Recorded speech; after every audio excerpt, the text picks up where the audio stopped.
எல்லாருக்கும் வணக்கம். நான் Hema Subramanian. Welcome to home cooking Tamil. பொதுவாக நம்ம வந்து சிம்பிளாக ஏதாவது ஒரு லஞ்ச் செய்யணும், இல்லைன்னா நம்ம எங்கேயாவது ஊருக்கு போகிறோம், ஏதாவது சாப்பாடு வந்து கட்டி எடுத்துகிட்டு போனோம்னா நம்மளுக்கு ஃபஸ்ட்டு மைண்டில் வர்றது வந்து புளி சாதம். ஆனால் நம்ம இந்த புளி சாதம் செய்யணும்னா ஃபஸ்ட்டு நம்ம வந்து புளி காய்ச்சல் செய்யணும். இந்த புளி காய்ச்சல் வந்து நம்ம முன்னாடியே செஞ்சு வச்சுக்கிட்டோம்னா பாட்டிலில் எப்போ வேணும்னா கூட சாதத்தில் மிக்ஸ் பண்ணி நம்ம அப்படியே சாப்பிட்லாம். ஸோ இன்றைக்கி நம்ம ரொம்ப ஸ்பெஷலான இந்த புளி சாதத்தை எப்படி செய்கிறதுன்னு பார்க்கலாம். புளியோதரை பண்ணுறதுக்கு முதல்ல புளி ஊற வச்சுக்கலாம். இன்றைக்கி நான் 1 கப் புளி எடுத்திருக்கேன். இதில் கொஞ்சம் சுடு தண்ணி ஊற்றி ஊற வச்சுக்கலாம். நீங்கள் அட்வான்ஸாக பண்ணுறீங்கன்னா நார்மல் தண்ணி ஊற்றி கூட ஊற வச்சுக்கலாம். சுடு தண்ணியை ஊற்றி ஊற வைக்கும்போது புளி சீக்கிரமாக ஊறிடும். நீங்கள் ரொம்ப நேரம் கரைக்க வேண்டிய அவசியம் இருக்காது.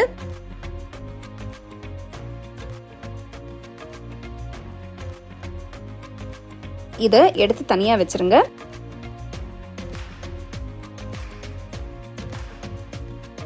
நெக்ஸ்ட் நம்ம மசாலா பவுடரை ரெடி பண்ணிக்கலாம்.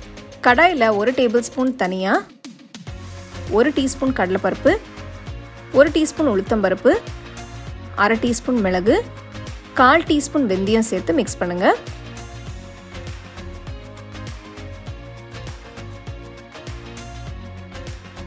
ஒரு டீஸ்பூன் வெள்ளை எள்ளு போடுங்க.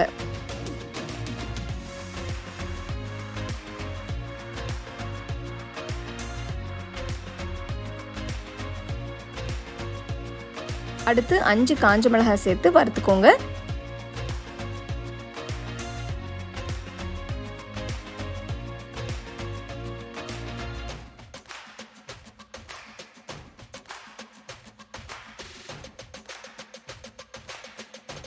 எல்லாம் நல்ல கோல்டன் கலருக்கு வறுப்பட்டதும் அடுப்பை ஆஃப் பண்ணிட்டு வேற ஒரு பிளேட்டுக்கு மாற்றி நல்லா ஆற விடுங்க.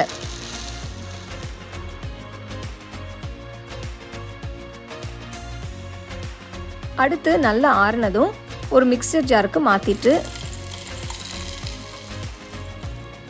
1/4 டீஸ்பூன் பெருங்காயத்தூள் போடுங்க.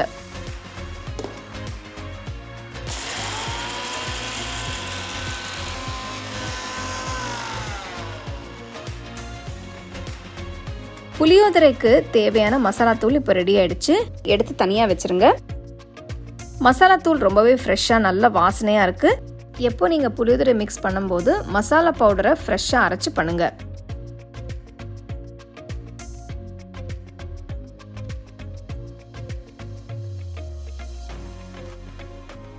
ஒரு கடாயில் 4 டேபிள் ஸ்பூன் எண்ணெயை ஊற்றுங்க. புளியோதரை மிக்ஸுக்கு எண்ணெய் கொஞ்சம் அதிகமாக ஊற்றினாதான் 1 மாதம் வரைக்கும் கூட கெட்டு போகாமல் இருக்கும்.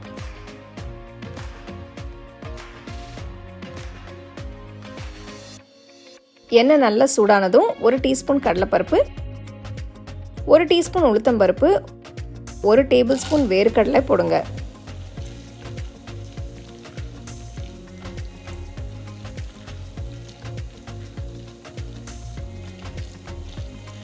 ரெண்டு நிமிஷம் வறுத்ததுக்கு அப்புறம் 1/2 டீஸ்பூன் கடுகு போடுறேன்.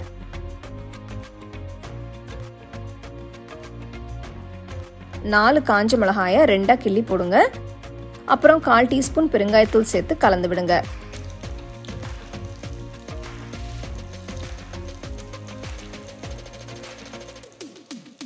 கொஞ்சம் கருவேப்பிலை போடுங்க.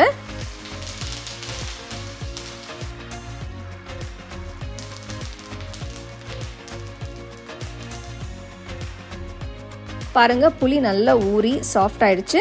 இதை நல்லா கரைச்சிக்கலாம்.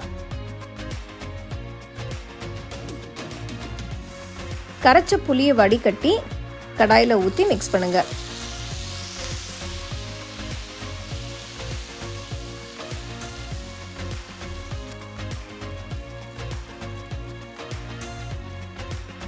கரைச்ச புளி தண்ணியை ஊற்றினதுக்கு அப்புறம் 1/2 டீஸ்பூன் மஞ்சள் தூள்,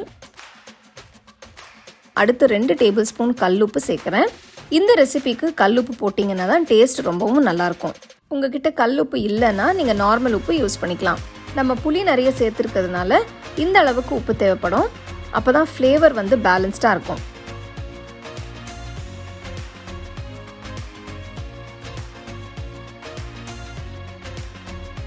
இப்போ அடுப்பை மீடியம் ஃப்ளேமில் வச்சு 10 நிமிஷம் கொதிக்க விடுங்க.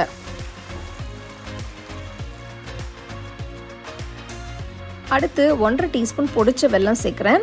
இது வந்து ஃப்ளேவர்ஸை பேலன்ஸ் பண்ணுறதுக்காக. உங்ககிட்ட வெல்லம் இல்லைன்னா நீங்கள் சர்க்கரை கூட சேர்த்துக்கலாம். ஆனால் வெல்லம் சேர்க்கும் போது ஃப்ளேவர் வந்து ரொம்ப சூப்பராக இருக்கும்.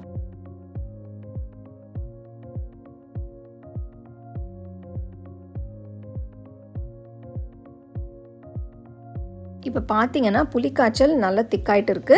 பச்சை வாசனும் போயிடுச்சு. இந்த ஸ்டேஜில் அரைச்சி வச்ச மசாலா தூளை போடுங்க. அரைச்ச எல்லா மசாலாவும் சேர்த்துருங்க. நல்லா மிக்ஸ் பண்ணுங்க.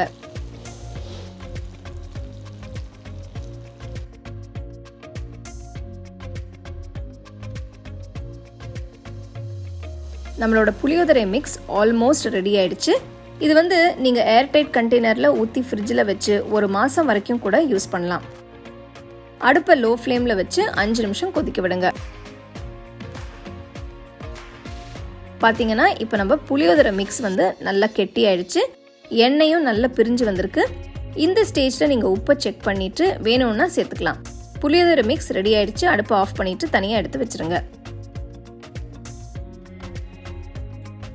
இந்த புளியோதரை மிக்ஸ்சரை வந்து நீங்கள் கொஞ்சம் முன்னாடி செஞ்சு வச்சு கூட சூடான சாதத்தில் மிக்ஸ் பண்ணி சாப்பிட்லாம். முன்னாடி சொன்ன மாதிரி இதை நீங்கள் பாட்டிலில் ஊற்றி வச்சு 1 மாதம் வரைக்கும் கூட யூஸ் பண்ணலாம். இதை நீங்கள் ரொம்பவே ஈஸியாகவும் குயிக்காகவும் பண்ணிடலாம். பார்த்தீங்கன்னா நீங்கள் ட்ராவல் பண்ணும்போது கூட ரொம்ப யூஸ்ஃபுல்லாக இருக்கும்.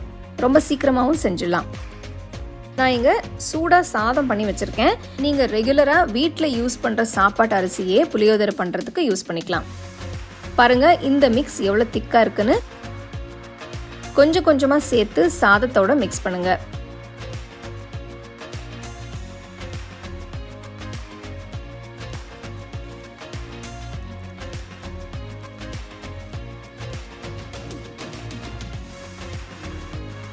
சாப்பிட்றதுக்கு 30 நிமிஷம் முன்னாடி சாதத்தில் சேர்த்து மிக்ஸ் பண்ணி வைங்க.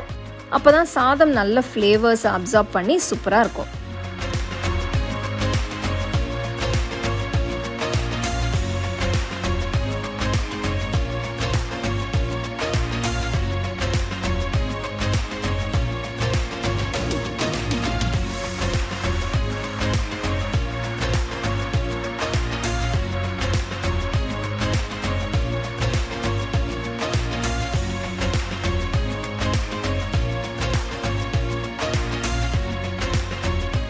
பார்த்தீங்க இல்லையா, அருமையான புளி சாதம் எப்படி செய்கிறதுன்னு. ஸோ மெயின் வந்து இதுக்கு புளிக்காய்ச்சல். ஸோ இந்த புளிக்காய்ச்சல் வந்து நீங்கள் இந்த மாதிரி பேட்சஸில் செஞ்சு ஒரு பாட்டிலில் போட்டு நீங்கள் ஃப்ரிட்ஜில் வச்சிங்கன்னா உங்களுக்கு எப்போ இது செய்யணுன்னா கூட ஜஸ்ட் இந்த புளிக்காய்ச்சல் எடுத்து நல்ல சூடான சாதத்துலேயோ இல்லைனா பழைய சாதத்துலேயோ கூட நீங்கள் அதை மிக்ஸ் பண்ணி சர்வ் பண்ணலாம். ரொம்ப டேஸ்ட்டாக இருக்கும். கண்டிப்பாக இதை நீங்கள் ட்ரை பண்ணி எப்படி இருந்ததுன்னு எனக்கு சொல்லுங்கள்.